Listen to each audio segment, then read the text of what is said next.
Imagine standing in a lush, green forest, the air filled with the scent of earth and leaves. You're not just a passive observer here. You're engaged in a silent, yet profound conversation.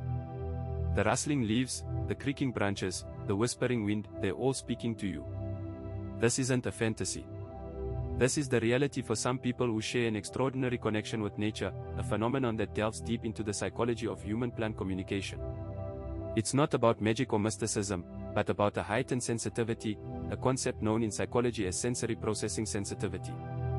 These individuals, often dubbed plant whisperers, possess an innate ability to perceive and interpret the subtle cues that plants emit. They don't just hear the wind, they understand the story it tells. But what drives this unique bond?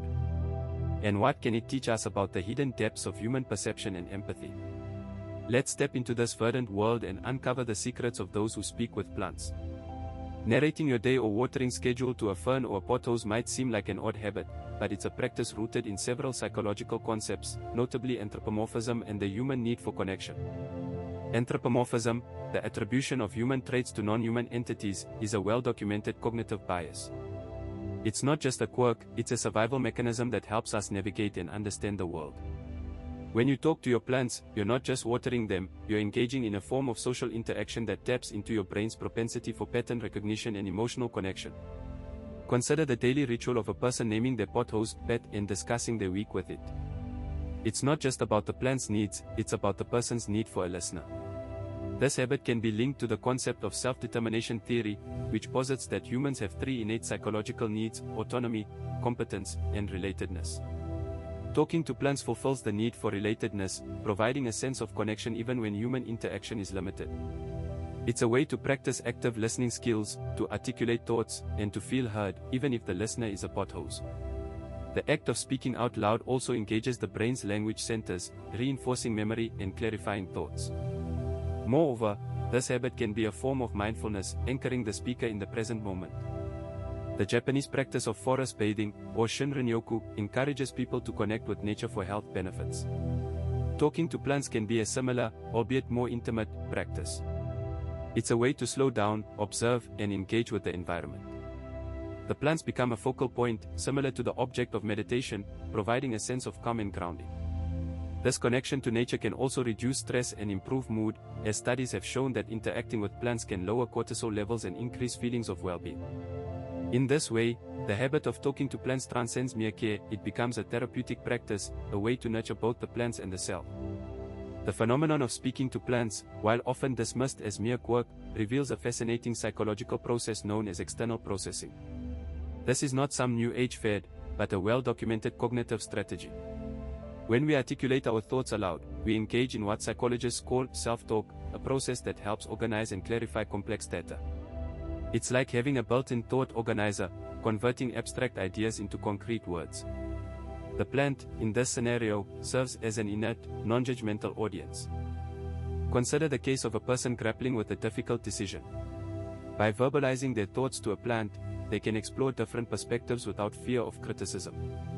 This aligns with the concept of audience effect from social psychology, where the presence of an audience, even an inanimate one, can enhance performance and clarity of thought.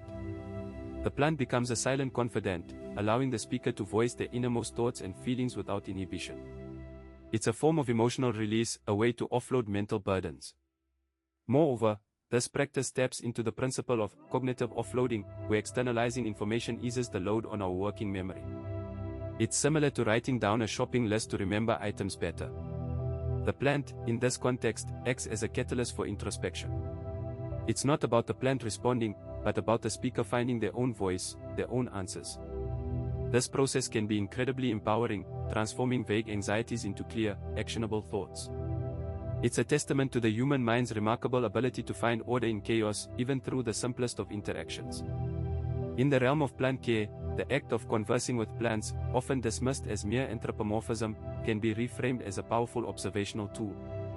This practice, known as the physical feedback loop, compels individuals to engage more intimately with their plants. By talking to them, plant owners are unconsciously driven to inspect their foliage more closely, creating a heightened awareness of the plant's condition. This increased scrutiny leads to faster identification of issues such as pests, diseases, or environmental stresses like dry soil or overwatering.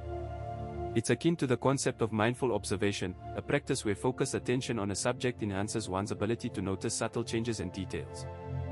For instance, a silent owner might overlook the early signs of spider mites, but a talkative one, drawn closer by their one-sided conversation, spots the tiny webs and takes action before the infestation worsens. This heightened vigilance is not just about catching problems early, it's about building a deeper connection with the plant, understanding its needs, and responding more effectively to them. Consider a busy professional who talks to their houseplants while watering them each morning. They might notice the slight yellowing of a leaf that signals overwatering or the drooping of a fern that indicates a need for humidity. This regular, close inspection, prompted by their conversational habit, ensures that they address these issues promptly, fostering healthier plant growth. The physical feedback loop, therefore, is a form of active engagement that transforms passive observation into a dynamic interaction. It's a testament to the power of simple, consistent practices in cultivating not just plants, but also a sense of responsibility and care. This heightened sensitivity to the plant's needs can be likened to the psychological concept of self-determination theory, which posits that individuals are more motivated and engaged when they feel connected to and responsible for their actions and their environment. By talking to their plants, owners are not just nurturing vegetation, they are nurturing a sense of purpose and connection. Moreover, this practice can lead to a more proactive approach to plant care. For example, a plant owner who talks to their orchids might notice the subtle shift in color of the leaves, indicating a nutrient deficiency. This early detection allows for timely intervention, preventing the problem from escalating. The physical feedback loop, therefore, is not just about noticing problems, it's about understanding the subtle language of plants and responding to their unspoken needs. This deepened understanding can foster a sense of awe and respect for the natural world, encouraging individuals to become more attuned to the environment around them. It's a reminder that even the simplest acts of care and communication can have profound effects, not just on the plants we nurture, but on our own awareness and well-being. This heightened sense of connection and responsibility can be a powerful antidote to the disconnection and alienation that many experience in modern life, leading to a more fulfilling and engaged existence. Plants, much like humans, thrive on connection. This isn't a metaphor, but a literal exchange of life forces. When you speak to a plant, you exhale carbon dioxide, a waste product for you, but pure fuel for it. It's a dance of mutual dependency, a biological waltz that's been happening since the first green thing crawled out of the primordial soup. The plant, in turn, releases oxygen, a gift that keeps you alive. It's a cycle that's as old as life itself, a testament to nature's intricate design. Your voice, a symphony of sound waves, is more than just a tool for communication. It's a sign of a high-functioning, attentive caretaker. Studies have shown that plants respond to the human voice, growing better and faster when spoken to. This is not just anthropomorphism, but a real, measurable phenomenon. The vibrations from your voice can stimulate growth, while the carbon dioxide from your breath provides the necessary nourishment. It's a partnership, a bond that's as old as life itself. This biological exchange is a perfect example of Jung's concept of synchronicity, where meaningful connections happen that can't be explained by cause and effect. It's not just about the carbon dioxide and oxygen, it's about the intention behind the words, the care in the voice. Plants, it seems, can sense this. They grow better when they're loved, when they're spoken to with kindness and care. It's a reminder that we're all connected, that every action, every word, has a ripple effect. This leads us to consider the psychological benefits of this connection, how it can enrich our lives and nourish our souls. The act of speaking with plants, often referred to as plant communication, is a practice that has been observed in various cultures throughout history. It is a phenomenon that transcends mere conversation, embodying a deeper, more symbiotic relationship between humans and flora. This practice is not about soliloquies or monologues, it's about dialogue, an exchange of energy and intention. It's a testament to the human capacity for connection, a trait that psychologists often attribute to our innate need for belongingness, as proposed by Maslow's hierarchy of needs. This need drives us to seek relationships, not just with other humans, but with the natural world as well. In the context of plant communication, this need is met through a unique form of interaction that is both nurturing and reciprocal. Plants, while not capable of verbal communication, respond to human touch, voice, and even thoughts, as suggested by studies in plant bioacoustics and electrophysiology.